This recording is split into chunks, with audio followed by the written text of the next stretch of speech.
let's get to the sort of terminus of the story of his life, which is his death. And what do we know about that, and what don't we know about it? Yeah, so one of the interesting things about the whole Epstein story is you see a lot of all the story we've been telling tonight about money laundering, intelligence agency connections.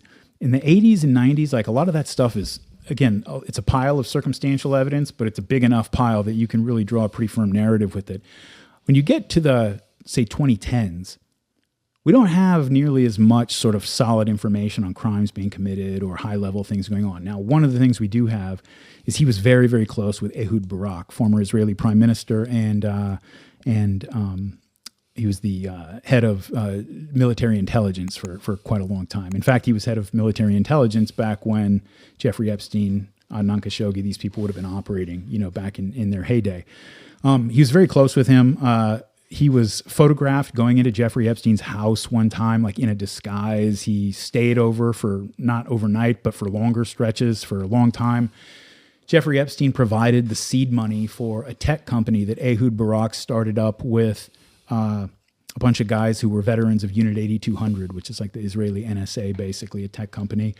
And when Epstein was in control of the Wexner Foundation, he gave Ehud Barak $2.3 million to write 2 papers, one of which apparently got written, but the other never even got written. They never asked for their money back, so just gave him $2.3 million. So very, very tight, close, big money changing hands. No allegations of sexual abuse or assault. There are victims who say that they were forced to have sex with Ehud Barak, but I haven't vetted those claims or anything, and I don't want to make that claim. That's one of the things we do have. But beyond that, you have a lot of celebrities, a lot of sort of political figures like Bill Clinton, and a lot of it is sort of framed and does look like it's sort of a rehab tour. He's giving a lot of money away to primarily scientific causes, things like that, trying to rebuild public goodwill, essentially. And it was the reason he was arrested again is because the lawyers, God bless them, of a bunch of the victims from the first case, they were really, really, really upset about what happened, especially the fact that, it took a lot of courage for these girls to come out. These people were terrifying. Ghislaine Maxwell would tell them when they tried to get away that, how easy it is to get rid of a girl like you? These are the stories that the victims tell. They would threaten their lives. They would threaten their families. And, they're watching this guy get protected at the highest levels they're watching him get just a nothing sentence when, they all know what they did and the number and the case against him. And so they think he's an incredibly powerful guy. They're terrified. It took a lot of courage to come out. And so when they went and cut a deal behind the backs of not only the lead prosecutor, but the victims and the victims' lawyers, the thing was signed, done, deal before anybody below like Alex Acosta's level even knew about it. Again, including the Department of Justice lead prosecutor. They were really angry, because they had been telling these girls, look, I know it's scary, but you got to do this, and don't worry, we got this guy. He is going away for the rest of his life. You don't have anything to worry about. And then to have that happen behind their backs, they were really angry. And so they kept on the case. And they said, look, there is something out there called the Victims' Rights Act. You are legally bound to inform victims when you do something like this. You did not do that. This deal you made is not valid.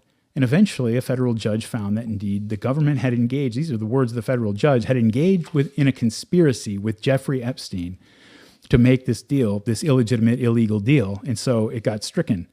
And that allowed him to be rearrested. And so that's why he was arrested in 2019 after, I guess it was... By the feds. By the feds as he was coming back from Paris. His plane landed. And Bill Barr's Department of Justice... Bill Barr had just taken over the Department of Justice in, I think it was February 2019 or so, right after the midterms.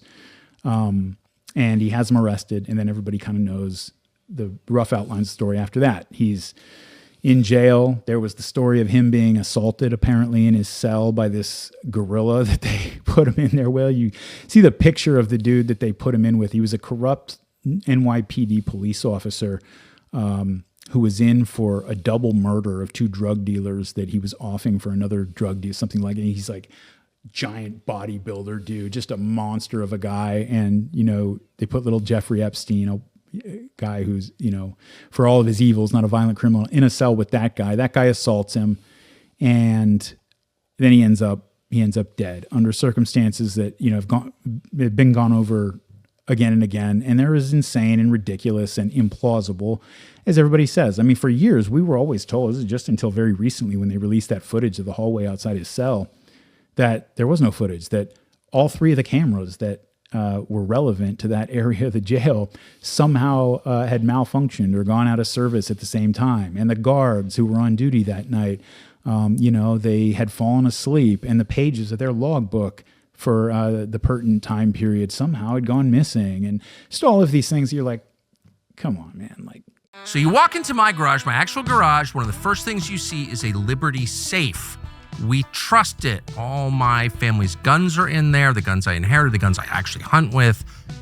I put the things I really care about in a Liberty safe. They've got a new pricing program on its Centurion line that makes it easier than ever to afford real protection, which is made in the United States. These safes are actually made here in Payson, Utah. Skilled American workers make them, and they are clearly a quality product. They're not that expensive. Prices start below $600. The Centurion line is the perfect product for first-time buyers. It's ideal for protecting your firearms, important family documents, anything you want to keep safe. My guns are right there, right now. Every American deserves access to high-quality, secure storage without spending money overseas. That's why Liberty is the best. LibertySafe.com. The whole Centurion line is there. Keep your family protected. You'll be glad you did. We are. And a lot of times people say, like, because they have this James Bond idea of, these kind of things. And they're like, they would know, like, if this was really some kind of a murder or just maybe not a murder, but Jeffrey Epstein was told, the best course of action for you is if you go ahead and commit suicide now. The other options we're giving you are way, way worse. The guards are going to be off, sleeping for a little while. So take care of yourself. Whatever it was, you have this set of circumstances that's entirely implausible, and you have pretty much everybody who knew him, including his lawyers. His lawyers immediately, and still to this day, as far as I know, make the point. They're like, look, this was a guy whose hubris was off the charts. He had already gotten away with this once.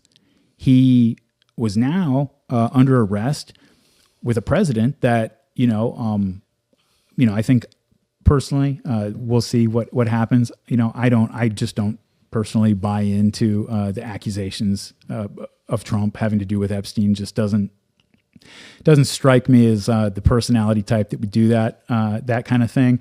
But there are pictures of him out there. There was a relationship out there that maybe could kind of be leveraged. Doesn't want embarrassment. There were, in other words, there were strings to pull.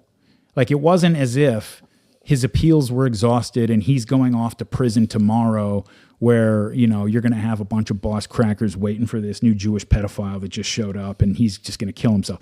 He had so many cards to play, and he had gotten away with it before. And nobody who was close to him during that time, even including his lawyers, believes that he committed suicide. Well, one lawyer, I spoke to his lawyers about it, and one said to me, well, he thought he was going to get out on appeal in days. So, it's interesting that the Bureau of Prisons, Department of Justice, has never released the names of the inmates who were in the lockup with him. He was supposedly in the cell by himself, but there were 11, I think, in that range, other inmates in the cell block, which was the maximum security cell block within the Federal Detention Center, the MCC. We don't know who they are, and we know that a bunch were transferred out shortly after. Several were anyway. And somehow we can't know their names because HIPAA or something. I mean, it doesn't make any sense. Yeah. The guards who fell asleep were not really punished. They lied about the tape. And most damning of all, Bill Barr participated in the cover-up. I mean, flat out, you could read his memoir. In it, he says, as soon as this happened, my first concern was people would think he was murdered. Really, you're the chief law enforcement officer. You should hold open every possibility, including the most obvious, which was he was murdered. So if your goal from the very first moment was to convince people of something you didn't know was true, you're not pursuing the truth. You are, in fact, by definition, participating in a cover-up. That's my view. I'd love to know the other side of it. Bill Barr won't talk to me about it, though he's attacked me for saying it. But Bill Barr is participating in the cover-up. So what the hell is that? Yeah, and when, again, to go back to what we covered earlier, I mean, with Bill Barr's history of covering things up for the intelligence community, both the Iran-Contra thing as Attorney General in the early 90s and as the CIA legal liaison to Congress during the Church and Pike Committee hearings. There's a history there, of covering things up that have embarrassing ties to the intelligence community.